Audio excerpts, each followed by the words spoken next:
New ইয়র্কের Manhattan থেকে আপনাদের সঙ্গে আছি আমি খালেদ মহিউদ্দিন, স্বাগত জানাচ্ছি।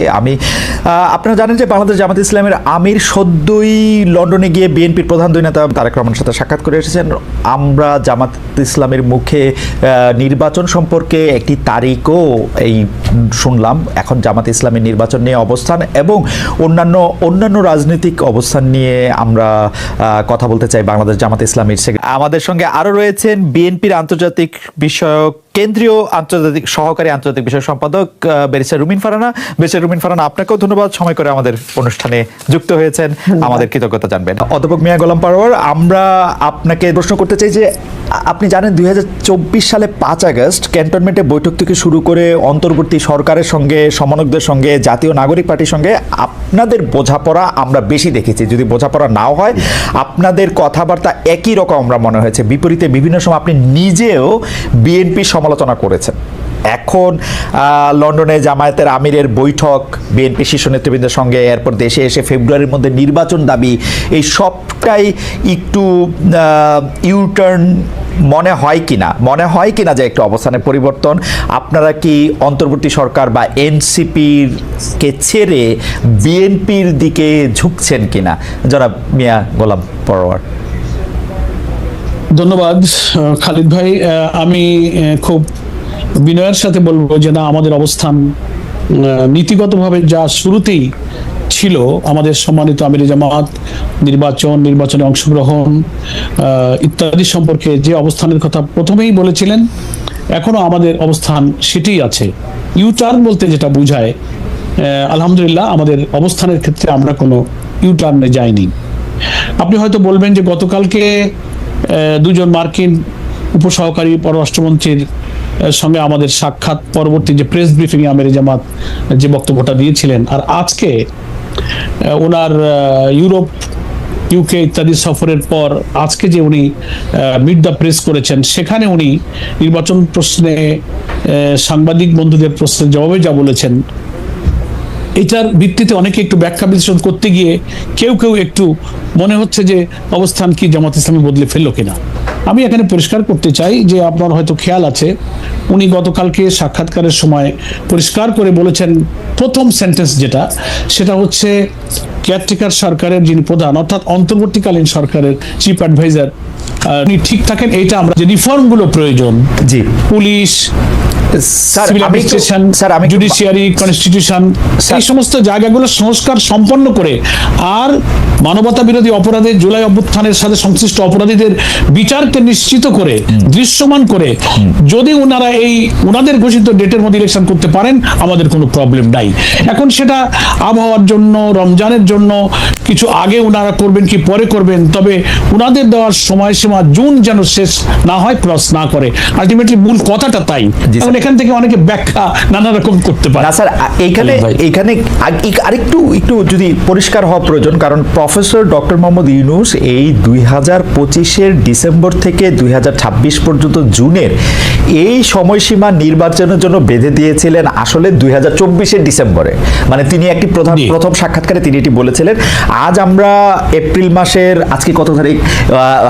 এই 17 তারিখে আমরা, আজকে 17 তারিখ, জি 17 এপ্রিলের 17 তারিখে এসে আমরা এটি নিয়ে আলোচনা করছি। কারণ জামায়াতে ইসলামী তখন কিন্তু প্রফেসর ইউনূসের ওই বক্তব্যের সাথে সম্মতি জ্ঞাপন করেন নাই।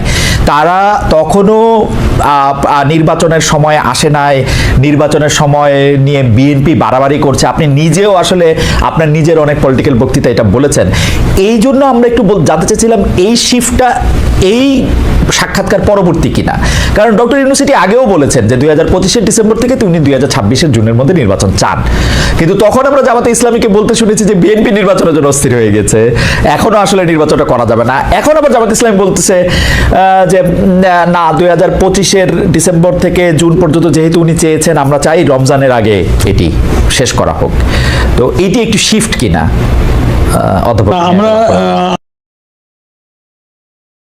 আমাদের রাষ্ট্রের সমস্ত অর্গানগুলো করাপ্ট হয়ে গেছে, পলিটিসাইজ হয়েছে। এটা এই অনির্বাচিত একটা ইন্টারিম গভর্নমেন্টের পক্ষে করা সম্ভব নয়, ইট উইল টেক টাইম। কিন্তু ইলেকট্রাল প্রসেসটাকে সুন্দর করতে যেটুকু প্রয়োজন, 5-6টা অর্গানকে হয়তো একটু রিফর্ম করতে হবে। আমরা বলেছি এইটুকু করতে যতটুকু সময় সরকারের প্রয়োজন ওইটাই হচ্ছে যৌক্তিক, ওইটাই রিজনেবল, ওইটুকু সময় দিতে আমরা রাজি। সেটা ফেব্রুয়ারি হোক, মার্চ হোক, জুন হোক, গভর্নমেন্ট যদি উইদিন দ্যাট ডেট এটাকে রিফর্ম করে করতে পারে, we have no complain, we are ready. Okay, কিন্তু আপনার কথা থেকেই বোঝা যাচ্ছে যে আপনারা আগে কোনো ডেট দেন না, এখন আপনারা ডেটের ব্যাপারে কথা বলছেন। এইটুকু শিফট কি আপনারা মানছেন কিনা? মানে অনেকে, কেন আমি প্রশ্নটা করছি, অনেকে বলছেন যে আপনারাই এনসিপি কে বা বৈষম্য বিরোধী ছাত্র আন্দোলনকে বলতেছিলেন যে এখন আসলে আপনারা নির্বাচন চান না, নির্বাচন পরে হোক, আগে সংস্কার হোক, আগে বিচার হোক, তারপরে নির্বাচন হোক। এখন আপনারা বলে অনেকে বলছেন যে এনসিপি থেকে আপনাদের যে সমর্থনের হাত সেটি আপনারা সরিয়ে নিয়েছেন, আপনারা এখন আবার বিএনপির দিকে ঝুঁকছেন। এটি একটি বলা আর কি না, আমরা এটাকে শিফট না বলে আপনি এইভাবে বলতে পারেন যে প্রধান উপদেষ্টা ঘোষিত যে ডেডলাইনের মধ্যে ইলেকশন করতে গেলে সেই সাক্ষাতের পরে এসে আবার একটু আলোচনার ভিন্ন মোড় নিচ্ছে, একটু ভিন্ন। আমরা সাক্ষাৎকারের প্রসঙ্গটিতে আসছি। আপনি নিশ্চয়ই খেয়াল করেছেন, আমি জানি যে বাংলাদেশের রাজনীতির আপনি একজন খুবই মানে রাজনীতিবিদদের পাশাপাশি আপনি একজন রাজনৈতিক বিশ্লেষকও বটে। আপনার লেখালেখি পড়াশোনাতে বোঝা যায়। আমরা দেখেছি যে অনেকে এই দাবি তুলছেন যে ডক্টর ইউনূসের সরকারের 5 বছর থাকা দরকার, ডক্টর ইউনূসের আরো অনেকদিন ক্ষমতায় থাকা দরকার। আপনারা কি এই বক্তব্যের সাথে মানে সমর্থন এবং পার্লামেন্টারি সিস্টেম অফ ডেমোক্রেসি যে দেশে রাজনীতিতে আছে, সেই দেশে আমরা জুলাই অভ্যুত্থানের মধ্য দিয়ে নির্বাচিত জনপ্রতিনিধিদের কাছে ক্ষমতা হস্তান্তরের যে কমিটমেন্ট আমরা জনগণের কাছে করেছি, এবং প্রফেসর ডক্টর ইউনূসও অলরেডি তিনিও কমিটেড টু দ্য পিপল। সেই কারণে রিজনেবল সময় যেটুকু একটা নির্বাচন করতে লাগে সেই সময়টুকু দেওয়ার জন্য জাতি প্রস্তুত। সেটার জন্য 5 বছর সময়, এটা আমার মনে হয় কেউই মানে একটা ফ্রি ইলেকশনের জন্য 5 বছর সময় প্রয়োজন হয় না। তার আগেই কিন্তু সংস্কার শেষ করে সুষ্ঠু নির্বাচন দেওয়া সম্ভব। এই জন্য পাবলিক বা জনগণের একটা অংশ নানান কনটেক্সটে এই ধরনের ধারণা করাটাও তাদের দোষণীয় নয়। কারণ বর্তমান অন্তর্বর্তীকালীন সরকারের শাসনকালে কিছু সমালোচনাও যেমন আছে, আবার বিগত রমজান আমরা পার করেছি, আমাদের দ্রব্যমূল্য, আমাদের বিদ্যুৎ, আমাদের রেমিটেন্স, আমাদের পার ক্যাপিটা ইনকাম, আমাদের জিডিপি, নানান জায়গায় সূচক ভালো, এই প্রশংসা সবাই করছে। সেই কারণে সাধারণ মানুষ যারা অত রাজনীতি সচেতন নয়, পলিটিক্সের অত ব্যাখ্যা, গঠনতন্ত্র, সংবিধান, পার্লামেন্টারি সিস্টেম অফ ডেমোক্রেসি এত কিছু বুঝতে রাজি না, তারা মনে করে ভালোই তো আছি। সেই কনসেপশনে একটা পাবলিক পারসেপশন হতেই পারে, আমরা এটাকে কখনো দর্শনীয় বলে করি না। কিন্তু বিং এ পলিটিক্যাল পার্টি, আমাদের সংবিধান, আমাদের গঠনতন্ত্র, এগুলোর দিকে নজর রাখলে আমাদের কথা তো নিয়মতান্ত্রিক। আমাদের সংবিধান, আমাদের সাংবিধানিক এবং পার্লামেন্টারি সিস্টেমের দিকে তাকিয়ে একটা অন্তর্বর্তীকালীন সরকার আসলে তার কি দায়িত্ব, তিনি কি কমিটমেন্ট জাতির কাছে দিয়েছেন, সেগুলো সামনে রেখে আমাদের কথা বলতে হয় না। সেজন্য আমরা আমাদের কথা বলছি যে আমরা নির্বাচনমুখী দল, আমরা একটা নির্বাচন সুষ্ঠুভাবে করতে যতটুকু গ্রহণযোগ্য সময় আমরা সরকারকে তা দিতে রাজি। অলরেডি গভর্নমেন্ট ইতিমধ্যে একটা টেন্টেটিভ আইডিয়া দিয়ে দিয়েছেন, আমরা তার উপরেই যেন সরকার ঠিক থাকে, এই জন্য আমরা এটাই বলেছি। এটি আমাদের মিয়া ভাই, মানে স্যার জিনিসটা যেটা হইলো, আমরা এতদিন পর্যন্ত আমার আন্ডারস্ট্যান্ডিং ছিল যে জামায়াতে ইসলামের একটা আন্ডারস্ট্যান্ডিং হইলো যে যদি এখন ভোট হয় তাহলে জামায়াতে ইসলামী হয়তো পাওয়ারে আসবে না, পাওয়ারে আসবে হচ্ছে বিএনপি। বরং এই সরকার ক্ষমতায় থাকলে জামায়াতে ইসলামী যেগুলি করতে চায়, বিভিন্ন বিশ্ববিদ্যালয়ে ভিসি দেওয়া, বিভিন্ন জায়গায় তাদের জামায়াতে ইসলামীর মাইন্ডেড লোককে বসানো, যেটি সম্ভব হচ্ছে বা হয়েছে, সেটি এই সরকার থাকলে যতটা সম্ভব, বিএনপি সরকার আসলে এটি একটু কম সম্ভব বা কম।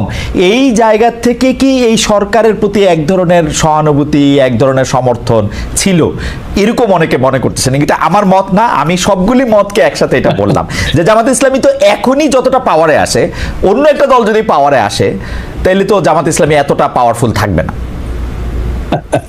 আপনি জামাত ইসলামীকে কোথায় পাওয়ারে দেখলেন? আমি তো এত দেখি না।